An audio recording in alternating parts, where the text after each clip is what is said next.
Before this story begins, make sure you subscribe to Hidden War Stories, activate the notification bell, and leave your like right now.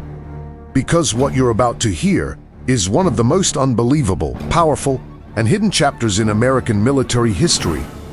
A story where science became a weapon, technology became a hunter, and the air itself became a battlefield. Proving that American innovation has always gone far beyond guns, bombs, and soldiers. During the Vietnam War, the United States didn't just fight with firepower, helicopters, and airstrikes. It fought with intelligence, chemistry, engineering, and scientific vision, transforming the jungle into a laboratory and turning human biology into a targetable signature. This led to one of the strangest and most disturbing technologies ever deployed in warfare. A system that sounds like science fiction, but was terrifyingly real. This technology was known as the People Sniffer, a chemical detection weapon designed to hunt human beings by their smell alone, not by sight, not by sound, not by movement, but by invisible chemical traces left behind by the human body. Sweat, urine, breath, smoke, microscopic biological signatures floating in the air, silently revealing the presence of life in the jungle.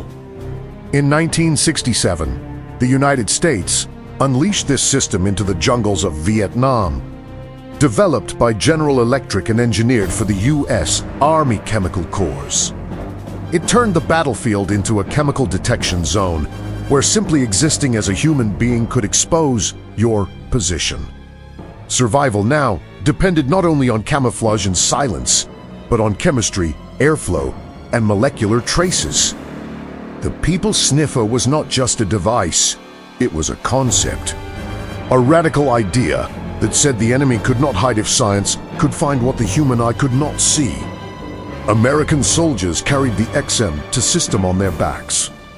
A mechanical backpack connected by a hose to an M16 rifle that sucked in air samples directly from the surrounding environment. These invisible particles were pulled into a chemical analyzer searching specifically for ammonia, a natural byproduct of human sweat and urine. Every step, every breath, every drop of sweat, every campfire, every fired shot left a chemical fingerprint in the air. The jungle atmosphere itself became data. Biology became intelligence. Nature became a sensor network. For the first time in history, war was no longer fought only in physical space.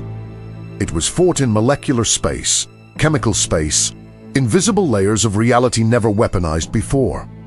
But the jungle was chaos, not a controlled environment. The system revealed both the power and the limits of technology, exposing how fragile advanced tools could be in real combat.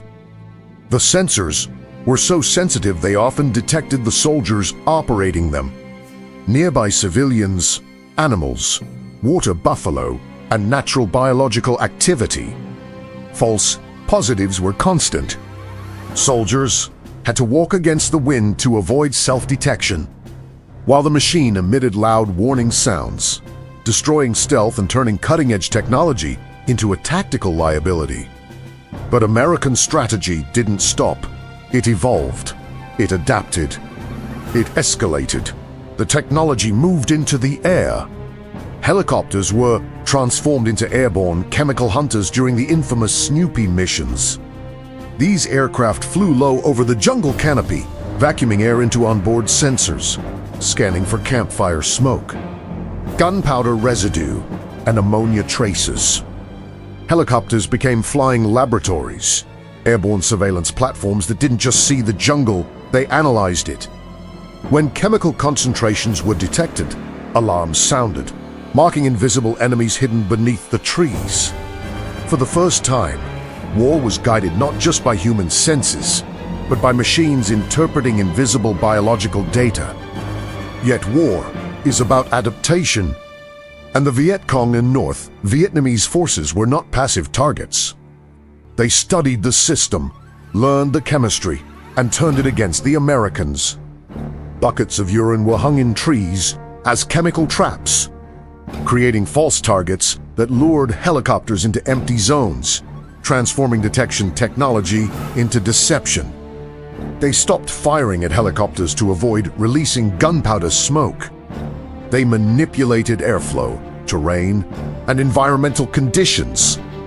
The battlefield became a game of invisible warfare, where both sides fought with intelligence, psychology, chemistry, and environmental manipulation. Biology became camouflage. Chemistry became misdirection. American forces adapted again. Detection helicopters were disguised as attack aircraft to provoke enemy fire, forcing chemical exposure and smoke detection. Psychological pressure and tactical traps emerged, designed to extract invisible signatures from hidden enemies. What followed was not just a tactic, but an entirely new form of warfare. The battlefield was no longer just land, rivers, jungle, and sky. It existed between molecules. Chemistry became intelligence. Biology became data.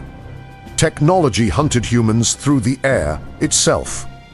The People Sniffer became a symbol of American ambition, scientific power, and willingness to push beyond conventional warfare into experimental frontiers. Despite false positives and countermeasures, its legacy went far beyond Vietnam.